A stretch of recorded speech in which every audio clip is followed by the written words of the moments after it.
Hi, hello guys, it's Taz101 Saga as usual, and the reason I thought I'd do this video again, because I've had this gun for nearly 7 years. I've had it now, and I've used it in tons and tons of skirmishes.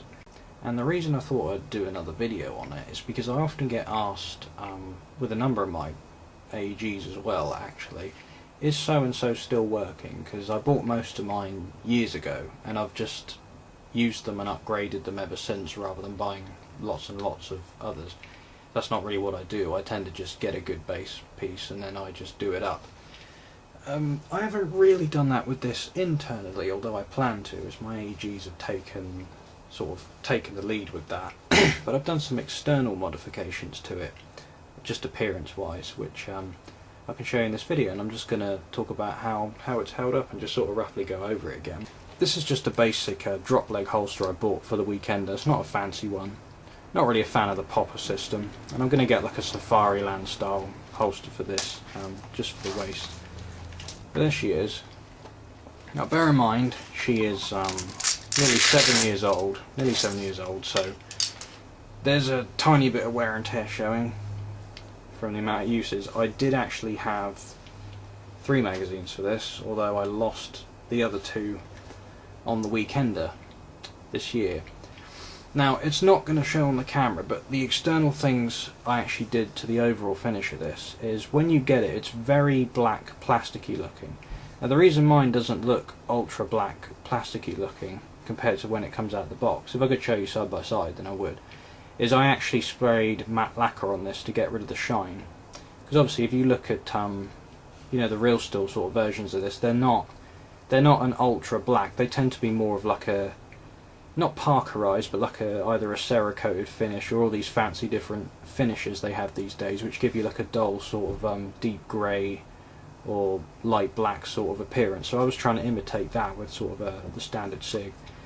Now, in a way, this looks a little bit like the NYPD version of the SIG, because it has the sort of the silver controls. Only the NYPD version actually doesn't have the decocker, it's double action only, because when they brought it in, obviously it was replacing revolvers which were double action, so they wanted to try and keep the same muscle memory. The reason I actually wanted to silver this up and actually make it look a little bit more unique compared to the out of the box version is Michael Schwartz, if by any chance you're watching this. Michael Schwartz is a friend of mine from New York, and he part-time works in the NYPD, and he first showed me an image of the NYPD sort of SIG that they used to issue. The magazines obviously isn't the flat base plate, but I'll have to buy another 2, reluctantly, another 60 quid since I lost the other 2. I also lost my mag pouches for that as well, which was a pain in the arse. But this original magazine still works absolutely fine. I've got some leaves on it right now, apparently. But yeah, there's no problems with that at all. None whatsoever. That's still running. Right, we'll get into the sort of internal condition, because I sort of want to show people how this thing looks. I've never done a round count with it as such. I've taken it to, at the absolute minimum, 60 skirmishes where it's had at least 1 mag out of it, so it's had plenty of magazines through it, put it that way. Now obviously you're getting some paint wear, but there's a tiny little bit of rust on those springs, just a tiny amount. Nothing major though, nothing to worry about. And you can see how well this thing is actually held up. I mean, because it's obviously a plastic frame, a plastic slide, obviously these guide rails are metal, but the rest of it is majority ABS plastic. Although it's not bad ABS plastic, it's actually very nice ABS. Now if I move the frame away, I think the secret to this is TMs have very nice hop-ups, and they're very reliable, they're very well constructed, they're good quality. You know, they have a very sort of low lemon rate, in my experience, and what other people probably say as well. So if we pull out the inner barrel there, the barrel doesn't have any noticeable wear, and the hop-up still works quite well. The only thing I'll say about the hop-up though is it doesn't work quite as well as it used to. I've noticed it doesn't lift anything over 0.2 as well as it used to. The 2s are fine, but as soon as I go up to 2.5s, it just doesn't have the good enough sort of, the bucking's not really is good enough anymore to sort of lift them as much as I'd like. So I actually plan to get a new bucking and maybe like a short tight ball barrel to place in this. Because this hop up stuff is easy to replace and upgrade. You only got to take these 2 screws out and it just comes off. The hop up arm comes off and the wheel, and that's it. It's very simple. And being TM, there's plenty of upgrades everywhere because there's all sorts of companies, including clone companies, which copy TM and copy TM parts. For example, if you go on the website Mil-Spec Solutions, which is a UK site, they've basically got upgrade parts for sort of every single major gas blowback you can think of. So if you want to upgrade this thing, it shouldn't be too hard to do. Like I said, I plan to do it.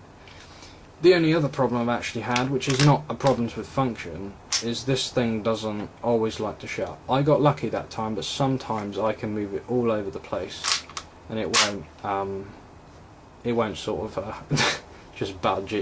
Sometimes it needs a little bit of fiddling to get right, but as I said, it's not a function issue. But I literally have just taken care of this thing. Every now and again I actually take the whole nozzle assembly out, I take that apart, the O-rings and the gaskets and the piston and stuff, and I make sure that's all clean, lubricated. I mean, you really have to take care of a GBB if you want it to last. This thing has lasted 7 years. Part of that's because of the amount of care I take of it, and part of that is just because, well, when people say that TMs last a long time and they're very good and they're very durable, they're not joking. These are very good quality pistols for the money. This thing at the time was literally about 100 quid. It was like 105 quid or something when I got it. They're about the same price now. The E2 version, which is the second version of this by TM, is a little bit more, but it's definitely worth getting.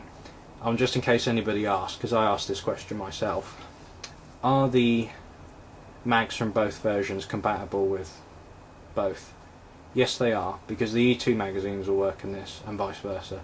The only thing that's actually different in terms of the geometry, obviously, is the base plate on this is a bit thicker, and that there is magazine number 1. Number 2 and 3 are sat somewhere rusting in a forest. I doubt I'll ever get those found or handed in, so I'm just going to buy another 2. So that was a shame. But overall, that's my own problem for not making sure my stuff was secure enough. But this pistol has been great. If you're sort of rejecting the idea of getting something that is a plastic frame, this is not really bad plastic. And if you actually matte lacquer it, it doesn't even look that plastic anymore until you're really up close.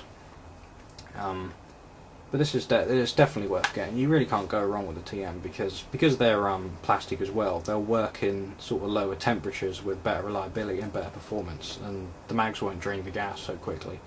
I've used this thing in about 4 or 5 degrees and it was practically as good as 15.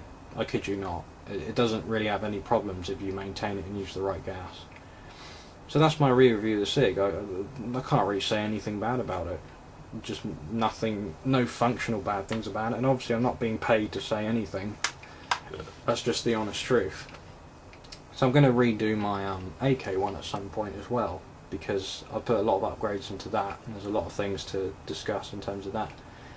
But that's been my one for the SIG. So thanks for watching, guys. If you got any comments or questions in the comment section, then just throw them at me, and I'll do my best to answer them.